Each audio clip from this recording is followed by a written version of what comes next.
Good morning guys. আমরা আসছিলাম চরপুকরি মুকরি অনেক সুন্দর জায়গা, কিন্তু আসলে বিষয় হচ্ছে যে এখানে যেগুলো অসুবিধা সেগুলো আগে বলে নিই। এখানে ফ্যামিলি নিয়ে আসা ইম্পসিবল, ফ্যামিলি নিয়ে আপনি আসতে পারবেন না চাইলে। ব্যাচেলার ট্রিপ সম্ভব, মানে পাশেই সমুদ্র, নদী, আর এই যে এরকম জঙ্গল। এই জঙ্গলের মধ্যে আপনি হচ্ছে প্রচুর পরিমাণে মশা ধরবে। কি সিজনের সময় মশা, মানে সিজনের সময় মশা, বর্ষার সময়, শীতকালে মশাটা কিন্তু থাকবে না।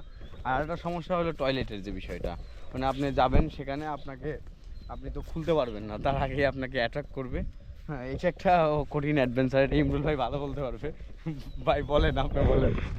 না তেমন কিছু না। আপনি যখন দাঁড়াবেন আর কি, তখন হচ্ছে সপাচেক মশা আপনাকে একসাথে ধরবে। আপনি মনে করেন হাত এরকম ঝাড়া দিবেন, তারপরে দেখবেন যে মশা যাচ্ছে না, মশাটা আপনার সাথেই থাকবে।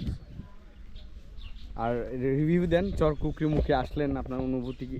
এই না, চরকুকরিমুখী এমনি রিল্যাক্স ট্যুরের জন্য ভালো।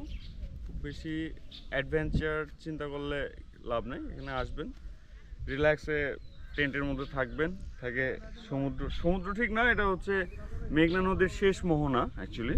তো মেঘনা নদীর শেষ মোহনায় আপনারা সময় দেখবেন পানি একটু ঘোলা, তো অনেকে গোসল নাও করতে যেতে পারে, কারণ এখানে কক্সবাজার ইভেন আপনি কুয়াকাটারও ভাইস পাবেন না পানিতে, একটু পানি অনেক ঘোলা।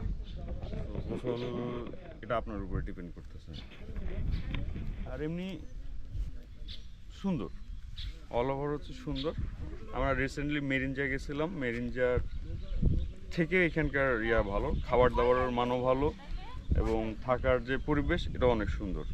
পানির অভাব নেই, খাবার পানি বা টিউবওয়েলের পানি আছে।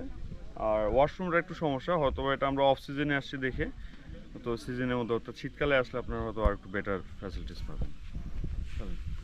এই যে বনটা আছে, বনটার মধ্যে হরিণ পাবেন। হ্যাঁ, তারপরে আপনি হরিণ নাই? না আছে, কালকেও যে ওই ভাইয়েরা দেখে আসছে আরো সময়।